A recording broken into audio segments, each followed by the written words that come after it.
In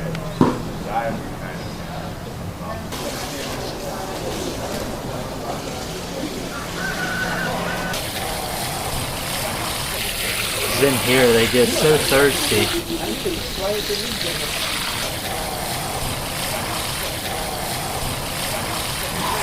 Roots that do well where it's medium oxygen medium. Hi there, my name is Luke Bruner. I am the business manager here at Wonderland Nursery. We're so glad to host the Emerald Grown Cooperative today and the Emerald Growers Association. And what we want all of you to know when you evaluate your future, and we can give you information about all of your options, and you will make an exceptional decision. A decision to organize or to go alone.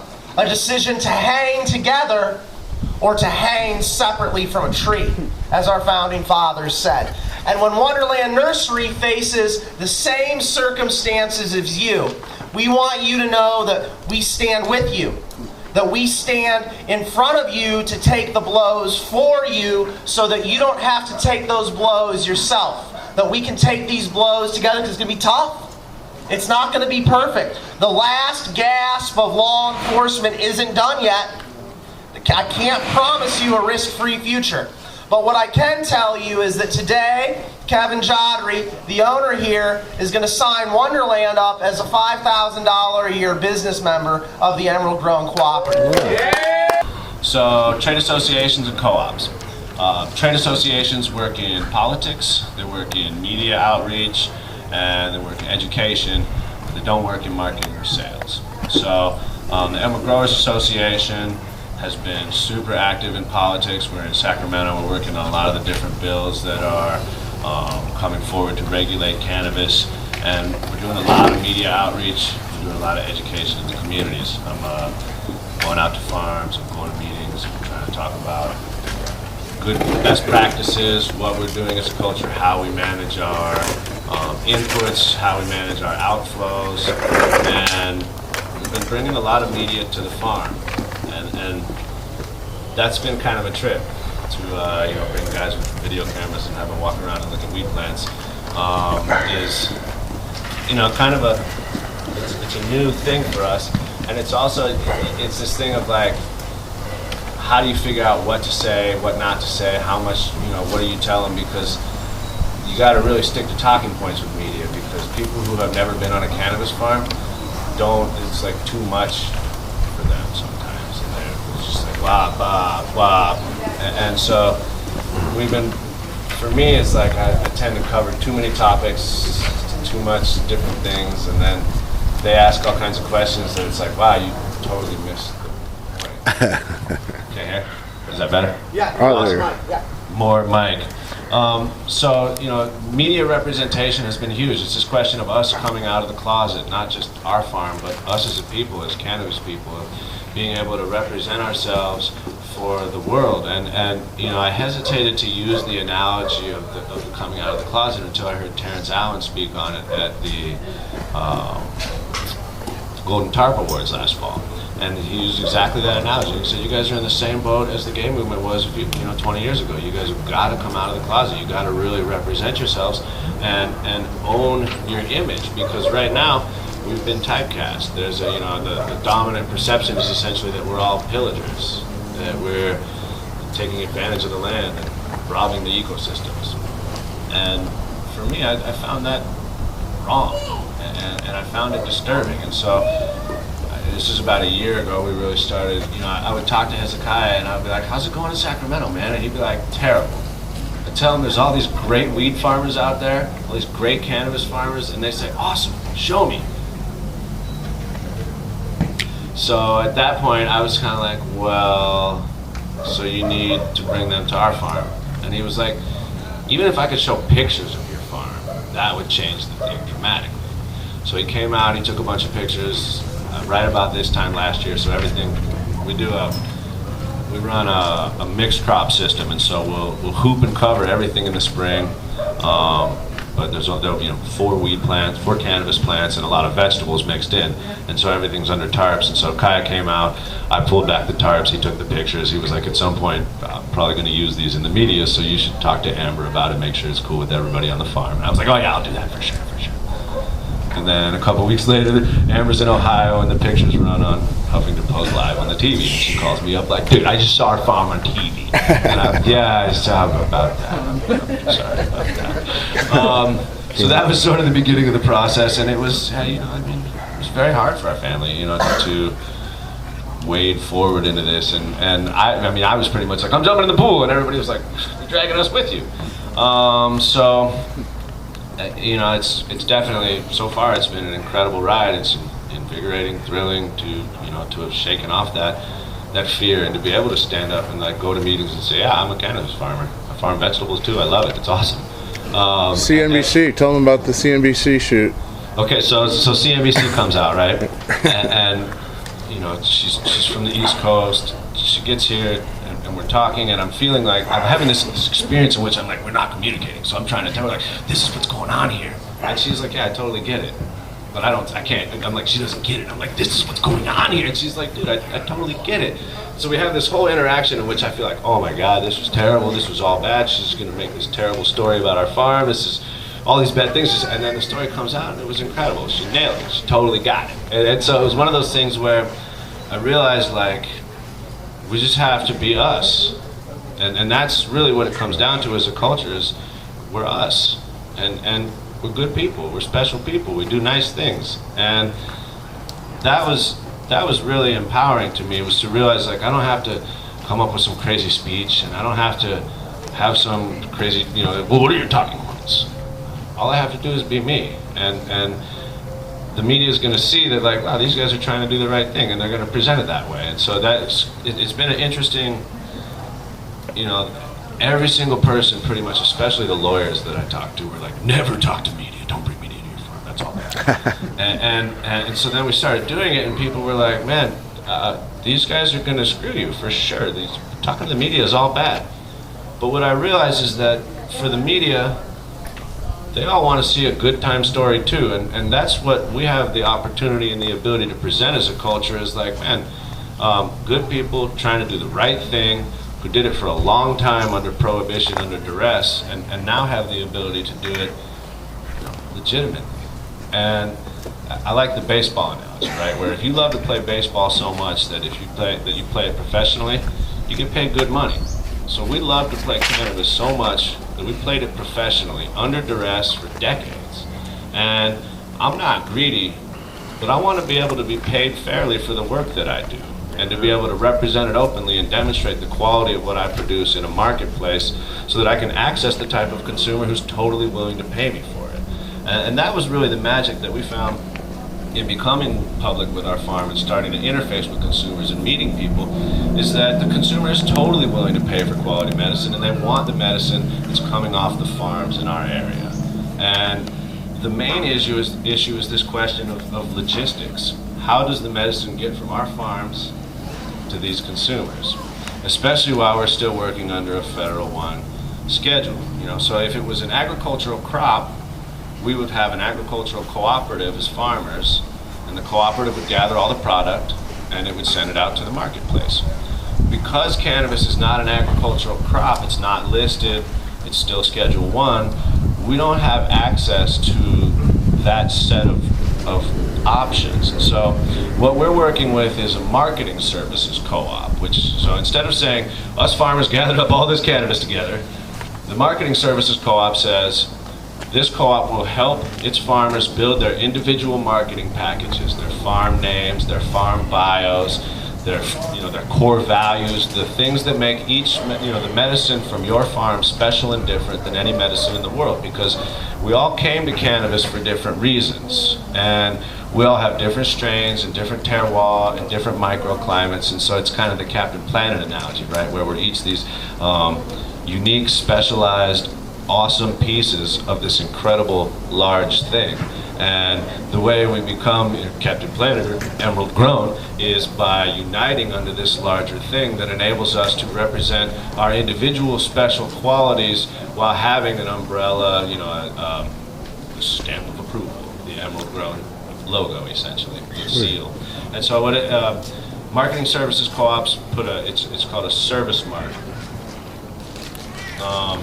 And so, the Emerald Grown logo would be stamped on the jar or the product, and then the individual farm would, we all maintain our autonomy as farmers. I'm still Happy Day Farms. I still market Happy Day Farms cannabis. But I have the Emerald Grown stamp, and I have the ability to network through the co-op. And so, I was having this kind of interesting, I'm like, okay, cool, so farmers have a co-op. How does that help us? And then I started to see that the business partners, the dispensaries, the delivery services, if you're a buyer, the one thing you gotta have is consistency. It's gotta be consistent. And for buyers at this point, it's like going fishing. You never know what you're gonna get. It's always bait and switch. There's always different things going on. And so for buyers, I was kind of like, well, okay, farmers are getting organized. Is that good for you guys? And they're like, yeah, man. Give us some consistency, give us a label, a stamp that we know this is what it is that we can sell to the consumer. So we've started to realize that there's a tremendous partnership to be had. And so I was talking to, we were part of the Flocana launch over the last few months. And so I'm talking to the guys from Flocana, and I'm saying to them, listen, this Emerald Grown thing is a really cool thing that's getting going. And they're like, well, how do we be involved? And I was like, well, okay, feature only Emerald Grown products. And they were like, that sounds great. So the catalog is going to come out, the Emerald Grown catalog is going to come out, which I'll talk a bit more in July. And when that comes out, Flocana is going to make the move to featuring only medicine from Emerald Grown farms. And so we're starting to develop these relationships with business partners that are going to sort of spread and help our brand translate into the marketplace. And so it's been interesting. So not the catalog. So for farmers, we're all gonna put together our bios, 120 words about your farm with some pictures, your logo, your farm name, and we're gonna put these in the catalog. Boom, boom, boom. The different farms. When do you need those by? As soon as possible. Yeah. I'm just going to say as soon as possible, because with cannabis people, if you give them a deadline, that's okay, great. The day after that, I'm in. So as soon as possible, I need those bios. Yesterday, that's when I want them. And so we're going to put the bios, right? Boom, boom, boom. The different incredible farms of the Emerald Nation. And then the business partners. Boom, boom. This dispensary, this dispensary. And this is going to be the map of the state of California with stars on the map, 530 Edibles and Collective in Shasta, boom, star on the map. Happy Day Farms, boom, star on the map. And so and the goal is to create this space, this conversational space for all of our farmers, because one of the things is like a lot of people who have been here, like it's kind of, there's this correlation where the longer you've been here, the more trauma you've endured under the system of prohibition, and the harder it is to come out from under that. And so the idea is to create the space for all of our farmers so that everybody is part of Emerald Grown, but you don't have to be public if you're not ready to yet. And that way, if you feel like jumping off a building like me, then you can go ahead and be public, and for the people who don't, they can sit back and, well, we'll see how it happens with this guy. But the main thing is that so yeah, see what happens, and if it works out, and so, cause for me, I'm confident it's going to work out. But the crucial thing about it too, though, is that to be a farmer owner of the co-op, you got to be a farmer. Your farm has to be a $1,000 a year member of the trade association. So that way, it's not just a wait and see attitude, like, well, if these guys crap out, oh well. It's like, I'm part of this process. We are carving out the conversational space in the room for our people to do this by using the farms who are the most forward and the most willing to be out there. And that way, it's a solidarity thing. It's a movement. We're part of something. And so the last thing that, as a farmer in a market that we've seen bottom out, that I think is viable is to take money out of farmers' pockets. So, we definitely set up the idea of the co-op with the catalog to be able to put the catalog out without charging anybody anything, so that we can build this representation and figure out what our co-op is as farmers and what the services we wanted to offer, and then how we will make those happen with our sales in the future. So the initial co-op is the catalog, and then all the farmers who are part of it have got to come together and elect a board of directors, figure out the subcommittees. I envision a quality assessment, quality control subcommittee. I envision a marketing subcommittee, a certification subcommittee. I'm sure there will be a number of other ones depending upon what what as farmers we decide that we need. And so the co-op is a very, it's a new thing that we're going to need to figure out what services as farmers we want the co-op to offer us. One of the things that I'm looking for is legal services, so I'm hoping to get together a co-op forum in which we can all ask the questions of the lawyers and ask the questions of the water people and these different entities, because one of the main things as a farmer, I know the questions that I want to ask, and I know the things I know the things I don't know, but I don't know the things that I don't know. And so when I come to meetings, somebody else asks the things that I didn't know, and then almost I'm like, nice, I wanted to know that, but I didn't even know it. So it's this process of us coming together and figuring out, like, what do we need? Like, what are the tools that are going to help us market our products for the future? Certification is a key one. We participate in the third party, the Clean Green certification program. That's Chris Van Hook. A year ago, people were like, you guys should get certified, and I was kind of like, we're at this meeting, and I was kind of like being the loudmouth, like, why should I pay somebody to certify that I do what I say that I do? And people were like, because pretty soon you're not going to be talking to people you know. You're going to be talking to consumers you don't know, and they want to know it's certified. So then we went to Emerald Cup, and the consumer is like, is it certified?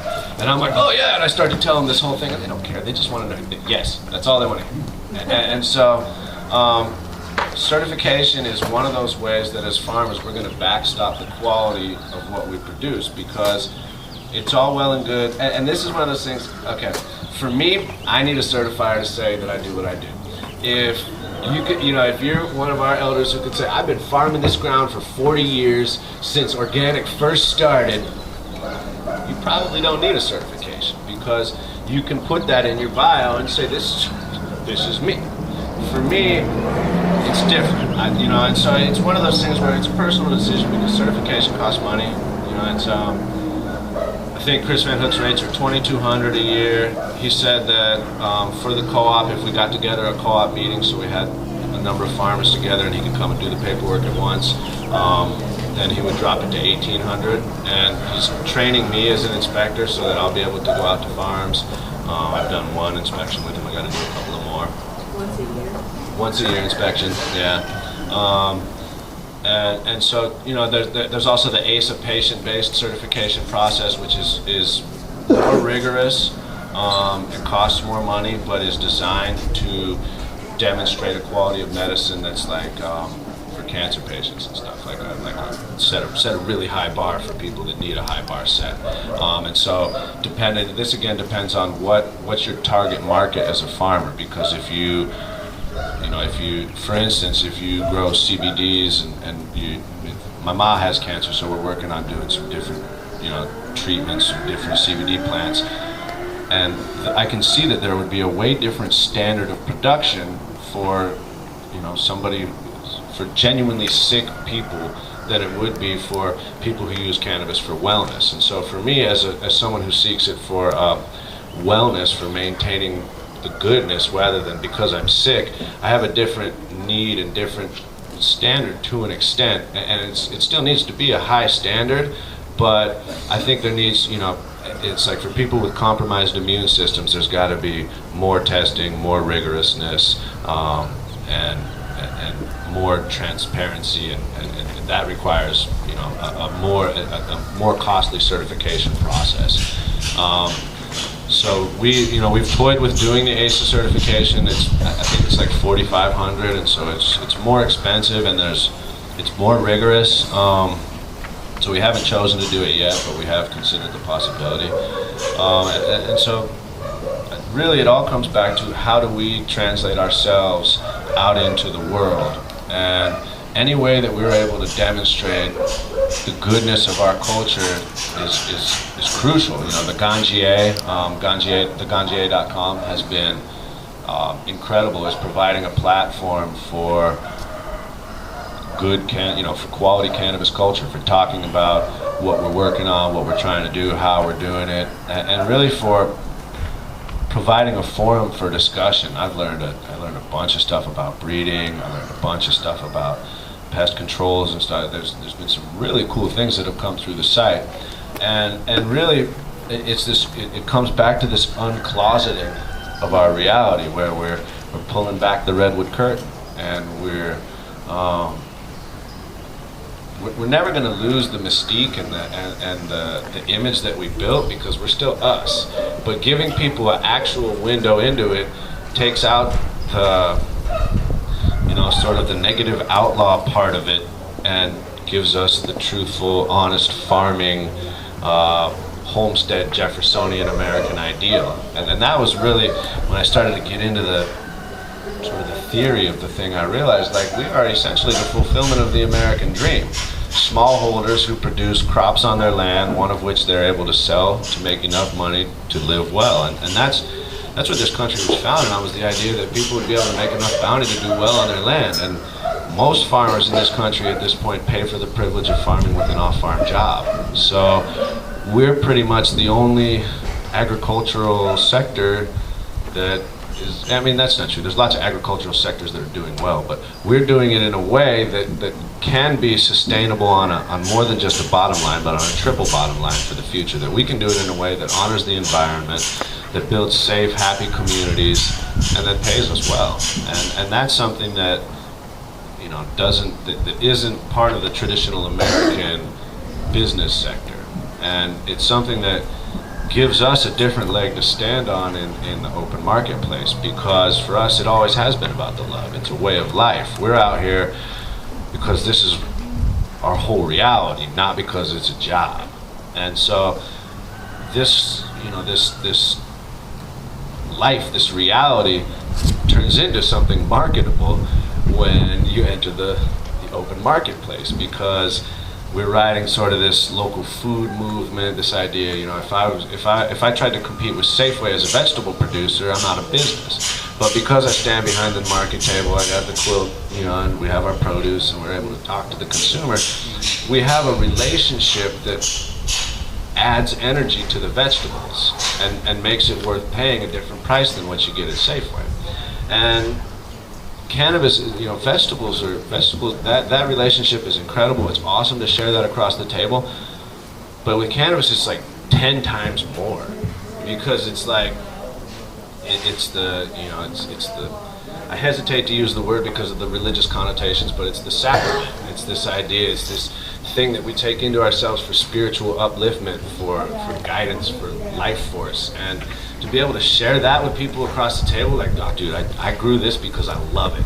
This does good things for me, and I brought this love to share with you, has been like it's been the most incredible experience. And the system, the way it's set up right now, is cannabis is this incredible relationship with the plant, this loving, intentional process. It goes in a bag and ceases to exist, comes out of a bag, becomes this incredible intentional process. And so we are erasing this false divide that has been created by sort of a, for lack of a better word, a heartless economic system. In the old days, everybody had a buddy, and everybody's buddy would come and buy a 10-pack or whatever and go to the city, and everybody knew everybody, and it was this awesome thing. Now, it's this wholesale perspective in which somebody shows up somewhere, and then all of the bundlers in the community go out and they round up all of the things, and it's all this well, they're buying a whole bunch of them, so they want a really cheap price. And so as a community, we've been beaten into a wholesale perspective. We don't have access to a retail marketplace. So that's what, my sort of hope and our work with the trade association is geared towards, is getting us as farmers regulation under the Department of Agriculture, so that we have access to the programs, the farmers market programs, the CSA programs, the ATRA, the USDA extension or the UC extension services, so that we have the incentive programs that exist for farmers, because we're going to need, we need to see a retail value for some of our cannabis, or at least be able to raise the wholesale value to a point where it's viable for our community as we face these fees and regulations. So a year ago, I looked at it and I said, well, okay, fees, regulations, permitting are probably going to cost me somewhere around $500 a pound. And I threw a coin, and that was a guess. And so I said, well, if I can't raise my bottom line, then I'm going to go out of business, because I can't take a $500 a pound hit at this point. And so that was when we really, people were like, wow, you're kind of ballsy, you waded into you became public. And it was kind of like, well, didn't really see an option. It's kind of like I'm not going to, regulation is either going to happen by us or to us. And so I realized, like, unless I got vocal about the process and figured out a way to add value to my product, my farm wasn't going to make it. And the interesting thing about it is that the price to the consumer hasn't changed at all. But the price to the farmer in the last 10 years, we've lost 60% of our net. So accessing the consumer is the one thing that as a people we have got to be able to do to change our reality. And it's been, participating with Flocana, doing some of these events in the city where people will sign up on Eventbrite and pay money to come to the place where they can pay money to buy weed, to receive cannabis for medical reimbursements for sign up for a collective membership. And so the consumer is hyped. They want to meet the farmers. They want to know what's going on. They want to figure it out, and they're totally willing to pay for it. And so, we've been talking about cannabis tourism. How much would you charge to bring people to your farm? And so there's all these potentials that exist, and it's the parallels to the wine industry. It's pretty much, in the wine industry, it's pretty much a race to the most biodynamic, most organic practices. And that's what we have the ability to do because we've been old school organic practices for decades. And so being able to actually represent that and be like, look, this is the deal, this is what's going on. And also to provide a platform for our people so that, regardless of where you're at and what your farming choices are and your farming practices are, we can all come together and work on this thing and build this thing together and work for the future under this triple bottom line idea. This, we honor the environment, we honor the community, and we get paid because the economy has to support it. And for me, it's it has been just a powerful experience to be able to meet farmers, meet cannabis farmers, and identify as farmers and talk about it and go to meetings as farmers and really start to build this knowledge base and this discussion thing and figure out what are our questions, what are our needs from the process, so that then we can ask the process to deliver. Because for my whole people, my whole reality was like cultural dropouts. We don't want to be part of the political process. It's dirty business. But the thing with the process is that it abhors a vacuum. Anybody who doesn't speak will be spoken for, regardless. And so the police chiefs, the cities and counties, all these guys have been more than happy to tell everybody who we are and what we're all about. And so unless we're able to tell everybody who we are and what we're all about, we're not going to make the translation. And that was when I really started realizing, like, the politics, as much as it's dirty business, as much as I don't want to put money into it, as much as I don't want to be part of it, I got to. I got no choice here. We've got to put our money into the system. We've got to be involved. We've got to make moves on this thing because, again, regulation is happening. And it's going to either happen by us or to us. And so that brings us back to the Trade Association, Emerald Growers Association. We are active. The amount of time that I spend in the political process at this point is not something that I had expected to do this year. And it's definitely a balancing act with the farm, trying to keep things running and keep, we've expanded our agricultural operations. We're growing 5 times as much food as we were last year, and so keeping all these balls in the air has been difficult. But I really feel like this is the one chance. Like not one of y'all, me, not one of us remembers when cannabis wasn't illegal, and so this opportunity is a once in a lifetime. It has never come for any of us, and it will never come again. This rock of prohibition has been sitting on the mountaintop for 100 years, and when it comes off the mountaintop, it's going to go in a direction. And if the boulder isn't moving, you can't do anything about it. But when it starts to roll, give it a shove, and it's going to go where we need it to go. And that's what we're doing right now. That's what this is about, is us getting organized to figure out which way are we pushing this boulder. And that's, for my money, that's the co-op, that's the Emerald Growers Association, CCVH, MCPC, all of these organizations. When I first got anything, I was like, we got to have one organization that does everything. No, we got to have a lot of organizations that do all the things. And so, support your local process, support your statewide process, be involved, tell your story. The number of friends I have who are here, whose families back east don't know that they're cannabis farmers. That's when we make that translation, when we really are out of the closet, that's when we're going to win the hearts and minds, and that's when it's really going to change. Let's be tasty.